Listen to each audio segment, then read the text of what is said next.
এই কোরআন এমন একটি কিতাব, এমন একটি ধর্মগ্রন্থ যা আল্লাহ রাব্বুল আলামিন যার উপর নাজিল করেছেন তিনি হলেন মুহাম্মদুর রাসূলুল্লাহ সাল্লাল্লাহু আলাইহি ওয়াসাল্লাম। সে আল্লাহ রাব্বুল আলামিন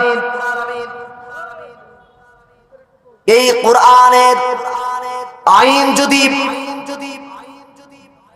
সমাজে রাষ্ট্রে প্রতিষ্ঠিত হয়ে যায়, ব্যক্তির জীবনে, পারিবারিক জীবনে, সামাজিক জীবনে, রাষ্ট্রীয় জীবনে, সকল কর্মক্ষেত্রে আল্লাহ রাব্বুল আলামিনের পক্ষ থেকে শান্তির ফায়সালা দান করবেন।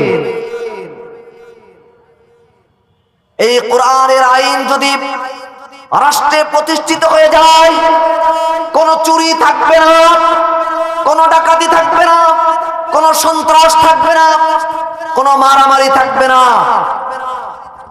মুসলিম ব্যক্তিদের উপর নিরাপদ ভাবে তাদেরকে হেয় প্রতিপন্ন করতে পারবে না।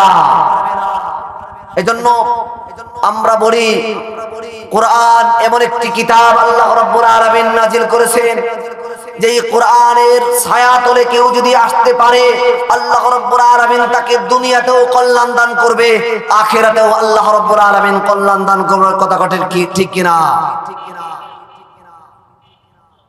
যতদিন এই দেহে থাকবে পরাণ ততদিন গে যাব কোরআনেরই গান।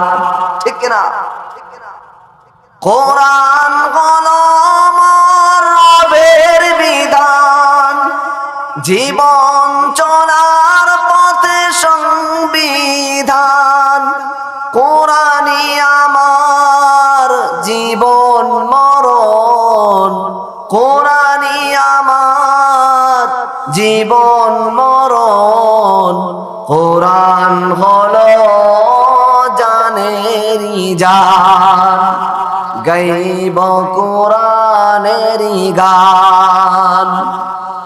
যতদিন এই দেহে থাকবে পরাণ ততদিন গে যাব কোরআনেরই গান।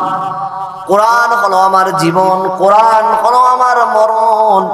পৃথিবীর মানুষ যদি কোরআন নিয়ে বাঁচতে পারে তাহলে তার জীবন সফল হয়ে যাবে, আর কোরআন নিয়ে যদি আমরা মরতে পারি তাহলে আল্লাহর জান্নাতে চলে যাব। ঠিক কিনা? কোরআন নিয়ে আমাদের চলতে হবে। কোরআন নিয়ে যদি আমি চলতে পারি তাহলে আমার সকল জীবনের সকল পথকে আল্লাহ রাব্বুল আলামিন সহজ করে দিবে। কথা ঠিক কিনা? সবকিছু সহজ হয়ে যাবে। আল্লাহ রাব্বুল আলামিন আমার আপনার উপর সন্তুষ্ট হয়ে যাবে। আমি কোরআনের পরিচয় সম্পর্কে কিছু কথা আমি বলবো। আল্লাহ রাব্বুল আলামিন আমাকে যেন আমলের নিয়তে বলবার তৌফিক দান করে, সকলে বলি আমিন। এজন্য কোরআনে কারীমকে যদি আমরা মর্যাদা দিই, মর্যাদা বাড়িয়ে দেবেন কে? আমাদের মর্যাদা বাড়িয়ে দেবেন কে? আল্লাহ রাব্বুল আলামিন।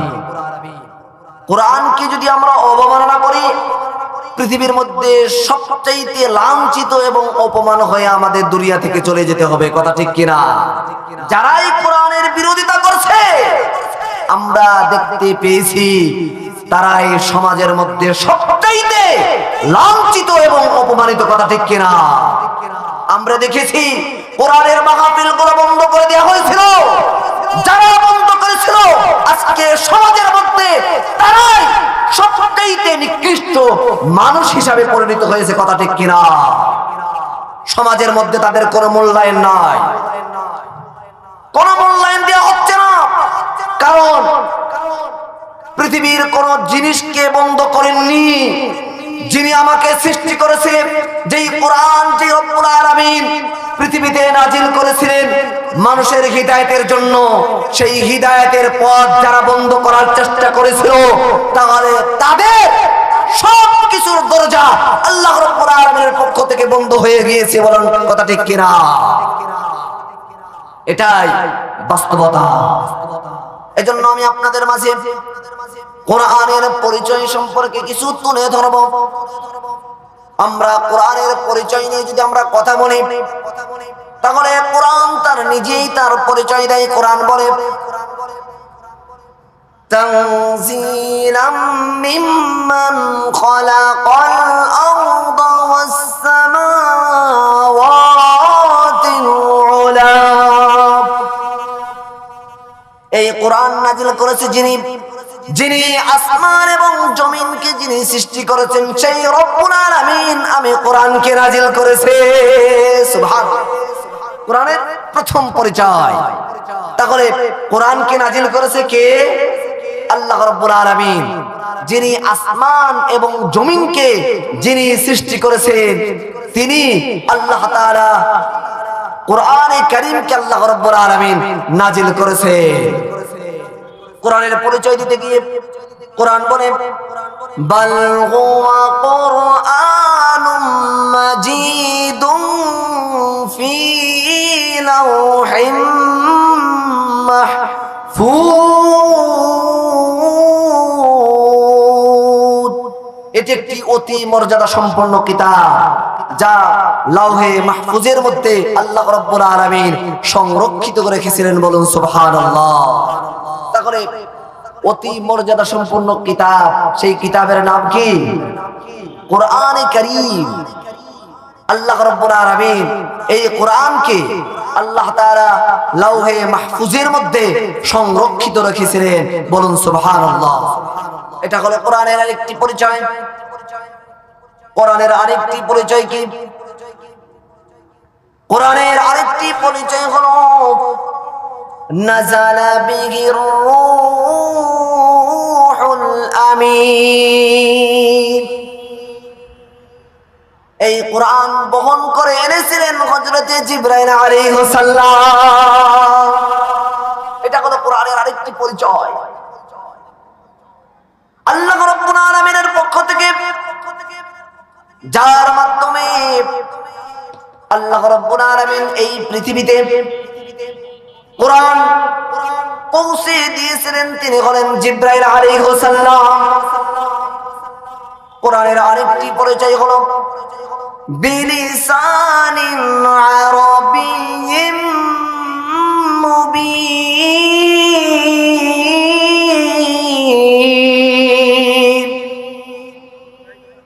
কোরআনের পরিচয় হলো এই কোরআন আরবি ভাষায় আল্লাহ রাব্বুল আলামিন নাযিল করেছে। সুবহানাল্লাহ। কোরআনের পরিচয় হলো কোরআনকে আল্লাহ রাব্বুল আলামিন আরবি ভাষায় নাযিল করেছে। কোরআনের আরেকটি পরিচয় হলো কোরআন কার উপর নাযিল হয়েছে।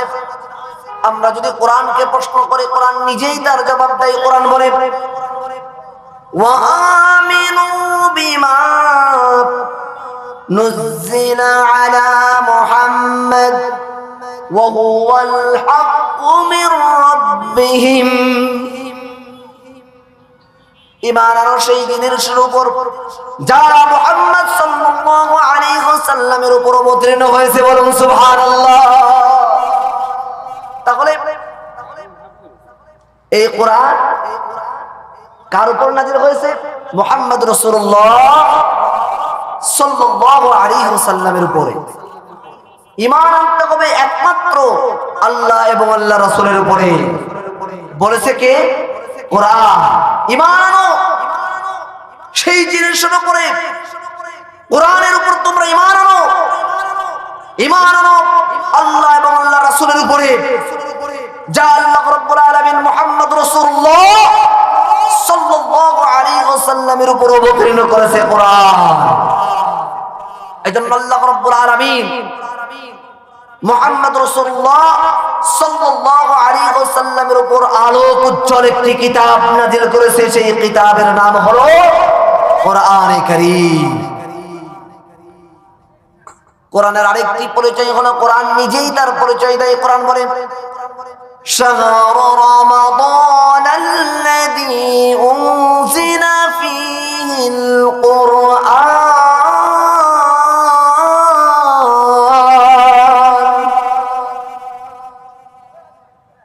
আমাকে আল্লাহ রাব্বুল আলামিন রমজানের পবিত্র মাসে আল্লাহ রাব্বুল আলামিন আমাকে নাজিল করেছে। কোরআনের পরিচয় দিতে গিয়ে আমরা যদি প্রশ্ন করে, কোরআন নিজেই তার জবাব দেয়। কোরআন বলে, ইন্না আনজালনাহু ফি লাইলাতিল কদর, আমি কদরের রাত্রে আমি অবতীর্ণ হয়েছি। এবার কোরআনের পরিচয় যদি আমরা প্রশ্ন করি, কোরআন নিজেই তার পরিচয়। কোরআন বলে, লিতুখরিজান নাসা মিনাজ যুলুমাতি ইলান নূর,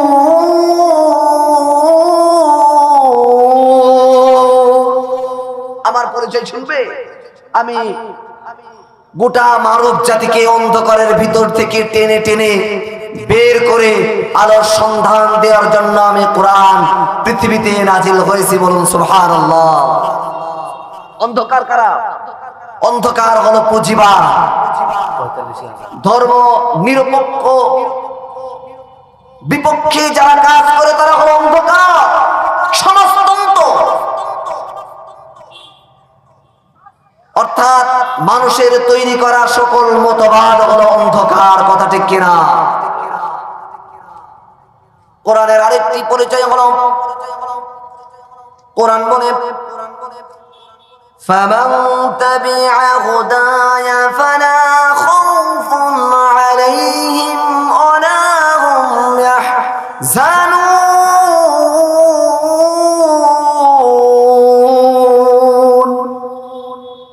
তোমরা যদি কোরআন মানো, সমাজে মানো, রাষ্ট্রে মানো, ব্যক্তির জীবনে যদি কোরআনকে মেনে চলতে পারো, ফালা খাউফুন আলাইহিম ওয়ালা হুম ইয়াহজানুন, তোমাদের কোনো ভয় থাকবে না, তোমাদের কোনো চিন্তাও থাকবে না। কথা ঠিক কি না? কোরআন যদি আমরা মানতে পারি, আমাদের কোনো ভয় নাই, আমাদের কোনো চিন্তা নয়। এজন্য কোরআনের আইন যদি রাষ্ট্রে প্রতিষ্ঠিত হয়ে যায়, তাহলে বাংলার কোন আলেম অপমানিত হবে না। কোরআনের আইন যদি রাষ্ট্রে প্রতিষ্ঠিত হয়ে যায়, আল্লাহ এবং আল্লাহর রাসূলকে কেউ গালি দিতে পারবে না। আমি দেখতে পাচ্ছি উত্তর গগনে আর কালো মেঘ নাই, আছে কালো কালো আমার হচ্ছে আর নাই। বাংলাদেশে ইসলাম কোরআনের রাষ্ট্র কায়েম হবে ইনশাআল্লাহ। যারা বিরোধিতা করে তাদের নাকের ডগা দিয়ে একদিন দেখবেন কোরআনের রাজ বাংলাদেশে কায়েম হয়েছে। আলা লাহুল খালকু ওয়াল আমর, সৃষ্টি যার, আইন চলবে কার? এজন্য আমরা ইনশাআল্লাহ কোরআনের দিয়ে রাষ্ট্র পরিচালনা হোক, এটা তো আমরা চাই ইনশাআল্লাহ। কোরআনের দিয়ে যদি রাষ্ট্র পরিচালিত হয়, সমাজে কি চুরি থাকবে? মারামারি, খুন খারাপি থাকবে? কারণ কোরআন পূর্বে যেরকম পরিবর্তন করেছিল জাহিলিয়াতের যুগে, ঠিক সেভাবে এই যুগেও যদি কোরআন প্রতিষ্ঠিত হয়ে যায়, লাগে জাহিলিয়াতের যুগটাকে ছিনিয়ে নিয়ে এই যুগের এই যুগটাকেও সেই যুগের মতো বানিয়ে দিতে পারে একমাত্র কোরআন। কথা ঠিক কি না? রাসূল পাক সাল্লাল্লাহু আলাইহি ওয়াসাল্লাম কোরআন দিয়ে তিনি সমাজ পরিচালনা করেছিলেন, কোরআন দিয়ে তিনি রাষ্ট্র পরিচালনা করেছিলেন, এমন রাষ্ট্র উপহার দিতে পেরেছিলেন।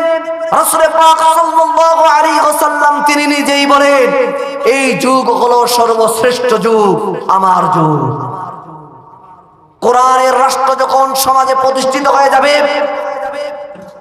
নারী, বেগানা নারী রাস্তা দিয়ে হাঁটবে, কোন যুবক নারীর দিকে চোখ তুলে তাকাবে না। আমরা এমন একটি রাষ্ট্র সমাজে গঠন হোক, এটা তো চাই তো ইনশাআল্লাহ, চাই তো ইনশাআল্লাহ।